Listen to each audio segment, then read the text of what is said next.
ഞാൻ 11 കൊല്ലം ദുബൈയിൽ നിന്ന് 8 കൊല്ലം മസ്കറ്റിൽ നിന്ന് അവിടെ നിന്നുകൊണ്ട് ഞാൻ മേടിച്ചതല്ല എന്റെ ഭാര്യയുടെ പേരില. മക്കളെയൊക്കെ പഠിപ്പിച്ച് അവരൊക്കെ ഇപ്പൊ ചോവില്ലാത്ത രീതിയായി. വീടൊക്കെ വെച്ച് ഞാൻ നാട്ടിൽ വന്നപ്പോ എന്റെ ബാലൻസ് ഇല്ലാന്ന് ചൊല്ലി എന്നും ചെറിയ ചെറിയ വിഷയങ്ങളുണ്ട്. വിഷയങ്ങൾ മൂത്ത് വന്നപ്പോ ഞാനൊരു മനുഷ്യനല്ലേ, ഞാൻ പ്രതികരിച്ചു. അന്നേരം ഇറങ്ങി പോടാന്ന് പറഞ്ഞു. ഞാൻ ഇറങ്ങിപ്പോ മക്കളൊക്കെ എന്ന് പറയുന്നൊരു ഇതുണ്ടോ, അത് ഇപ്പൊ എറണാകുളത്ത് ഒരു വലിയ ഓഫീസിൽ ജോലിയാ. അനന്തു ആർ ദേവ്. മോള് ഇന്ത്യ ഓഫീസർക്ക് ബാങ്കിലും, മരുമോൻ ചാത്തന്നെടുത്തിട്ട് ഓഫീസിൽ. പിന്നെ മോന് വേണ്ടി ഒരു 5 സെന്റ് സ്ഥലവും ഒരു വീടും ഒക്കെ ഭാര്യയുടെ കാലത്തെ അവനാ. പള്ളിമുക്കി മോക്ക് മേടിച്ച് ഞാനിങ്ങനെ ജീവിക്കുന്നു. പോട്ടെ, എല്ലാം ശരിയാവും. ഈ ആവരുത്. അവരുടെ ജീവിതം വളർന്നു വരണം, അങ്ങനെ അവരെടുക്ക പോരുത്. നിങ്ങളെ പോലെയുള്ള മക്കളില്ലേ എനിക്ക്. അപ്പൊ ശരി, പ്രാർത്ഥിച്ചാൽ മാത്രം മതി.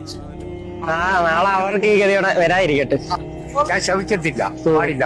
ഉണ്ടോ അങ്ങനെ ചെയ്യണോ? ഒരിക്കലും ഇല്ല. പോട്ടെ, ശരി, ഓക്കെ. എപ്പോഴെങ്കിലും കാണാം. ഇനി നമുക്ക് എന്തെങ്കിലും മീറ്റ് ചെയ്യാം.